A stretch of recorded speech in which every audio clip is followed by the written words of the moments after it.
Bonjour à tous, j'espère que vous allez bien. Aujourd'hui dans cette nouvelle vidéo, on va parler de revenus passifs et notamment les 5 pièges à éviter pour créer des revenus passifs et tout à fait sereinement.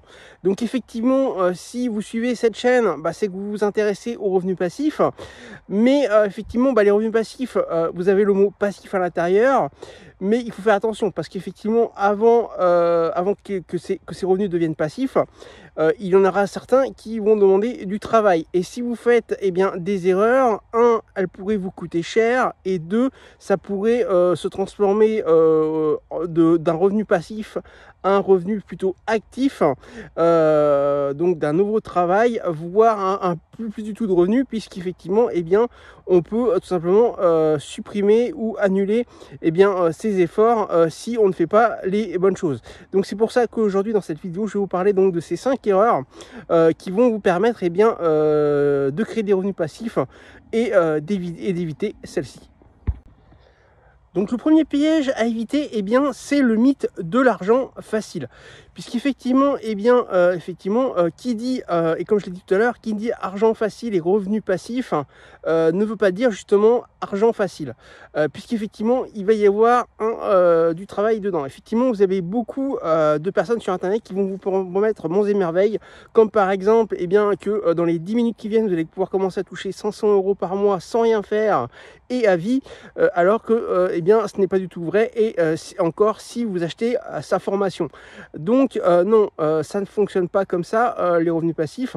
Effectivement, les revenus peuvent être passifs et à vie s'ils sont bien gérés, mais au début, ça peut prendre du temps, ça mérite aussi de réfléchir à une stratégie, et ça peut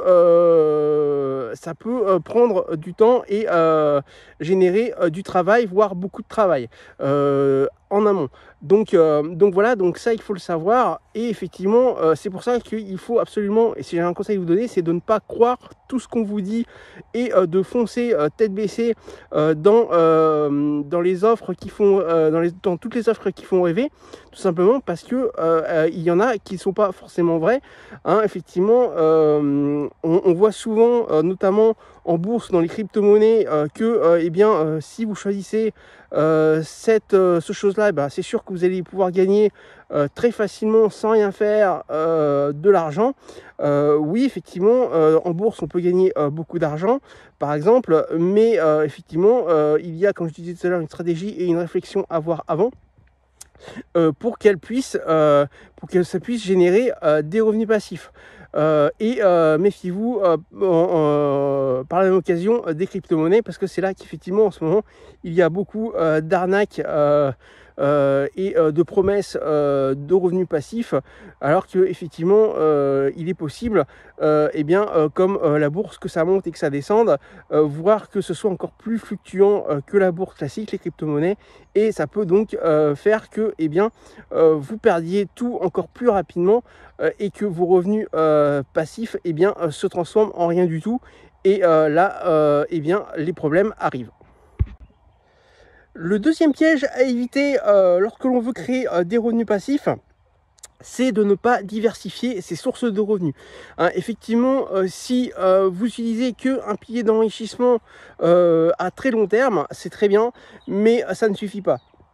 Tout simplement, si je reprends mon exemple de bourse, si vous investissez pendant 20 ans que en bourse, alors c'est très bien, vous pouvez faire effectivement beaucoup de dividendes et beaucoup de plus-value, mais rien ne dit qu'il ne va pas y avoir un crash monumental dans votre 20e année, et que vous perdiez tout, ou que vous perdiez toute votre plus-value que vous avez construit pendant 20 ans.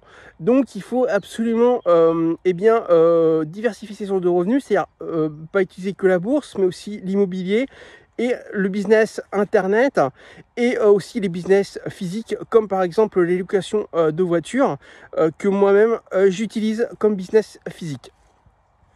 Donc n'hésitez pas également à me partager en commentaire vos tout simplement vos sources de revenus, afin que pourquoi pas je puisse y répondre et vous dire ce qu'il en est, mais aussi me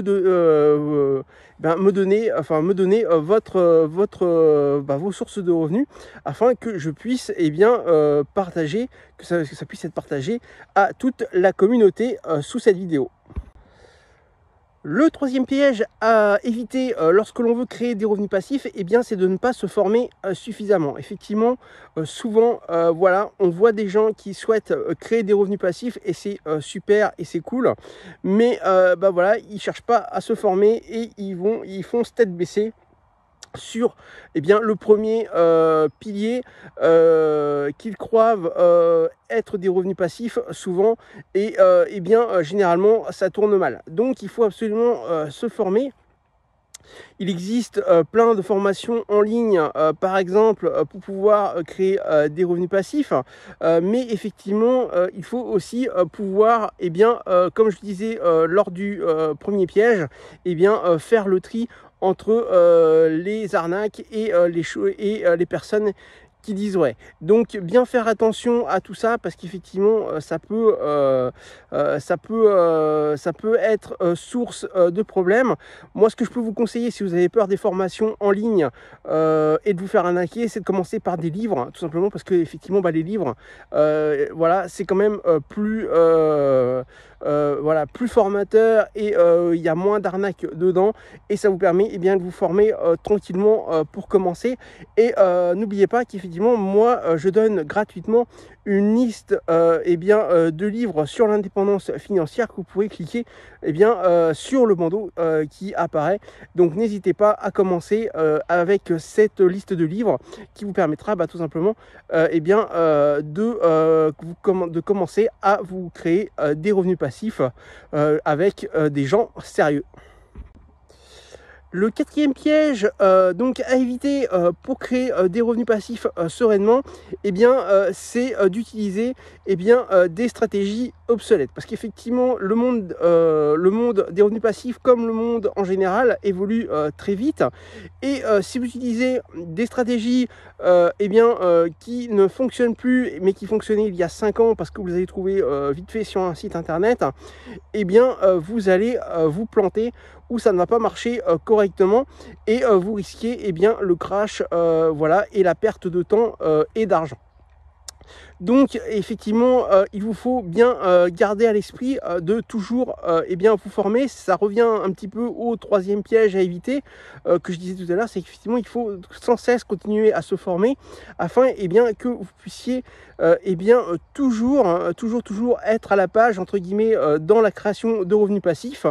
Et peut-être que vous allez vous rendre compte qu'au bout d'un moment, il y a des stratégies qui ne fonctionnent plus, et à ce moment-là, il faudra peut-être le temps de vendre et de prendre vos revenus passifs intégraux, après en avoir pris un certain nombre auparavant avec la stratégie quand elle fonctionnait, et de la transmettre et de la mettre dans une autre stratégie qui fonctionne aujourd'hui et qui était inexistante, ou qui ne marchait pas plusieurs années auparavant. Donc n'hésitez pas à continuer à vous former, et à bien faire attention de ne pas utiliser des stratégies qui sont obsolètes. Et le cinquième et dernier piège à éviter, c'est de ne pas prendre en compte les frais associés à vos revenus passifs et les impôts. Effectivement, généralement, ce qu'on oublie quand on est débutant, et qu'on a trouvé un revenu passif qui fonctionne, c'est les frais et les impôts.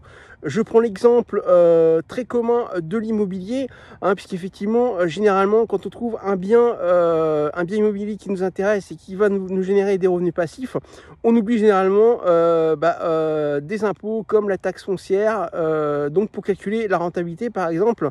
Et ça, c'est très important, puisqu'effectivement, ça va gréver votre rentabilité et donc vos revenus passifs. Donc bien faire attention à vos impôts et vos frais. Il y en a une multitude, bien entendu, dans l'immobilier comme dans les autres revenus, dans les autres piliers et revenus passifs. Donc moi ce que je peux vous conseiller, eh bien c'est de vous entourer d'une équipe juridique compétente, donc au moins un avocat, un notaire et un avocat fiscaliste. Voilà, pas forcément quand vous démarrez, mais quand vous commencez en tout cas à faire un peu de revenus passifs.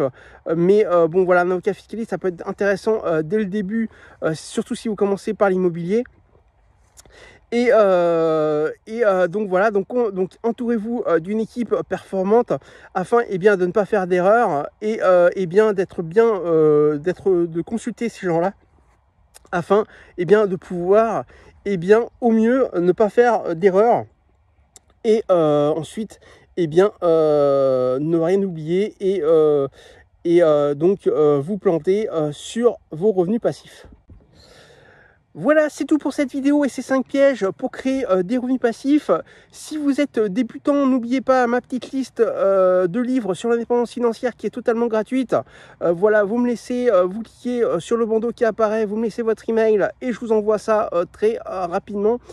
Et ça vous permettra, comme je disais, de vous former, de commencer à vous former totalement gratuitement et d'acheter des livres tout simplement pour pouvoir commencer à générer des bons revenus passifs. Et n'hésitez pas également à consulter mon site internet sortirduRSA.fr où vous aurez plein d'autres articles et d'informations sur les revenus passifs en général. Et bien écoutez, je vous dis à très bientôt pour une prochaine vidéo et n'oubliez pas également de commenter cette vidéo ou si vous avez des questions.